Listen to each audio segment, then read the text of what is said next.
Herbal Viagra is a name that can be given to any herbal product advertised as treating erectile dysfunction. There are many different products advertised as herbal Viagra, but with varying ingredients. There are no clinical trials or scientific studies that support the effectiveness of any of these ingredients for the treatment of erectile dysfunction, and some products have been found to contain drugs and other adulterants, and have been the subject of FDA and FTC warnings and actions to remove them from the market. Oh boy, today we are going to show you how to prepare a homemade Viagra with watermelon and 2 other ingredients to treat erectile dysfunction so that you do not get tired again. The very best way to prepare powerful natural mixture, Viagra.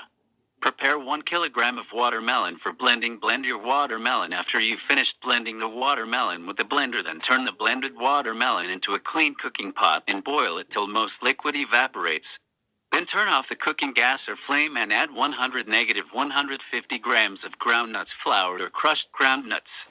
Still, we need to add 2 more ingredients. Oh boy, I wish you can guess what the other 2 ingredients will be. I am going to tell you what they are. Add 1 teaspoon of raw honey and add also 2 teaspoons of lemon and mix everything together. Congratulations, for you now have a natural Viagra that will make you never to get tired again during sex time with your wife or partner. Once the power natural mixture gets cool, then you can drink the first glass, and you will need to be taking 1 glass of the powerful natural Viagra every day for 10 consecutive days. Now start feeling the power of natural Viagra. Please tell us what you think in the comments section below, and don't forget to give this video a like and share with your friends. Thank you for subscribing.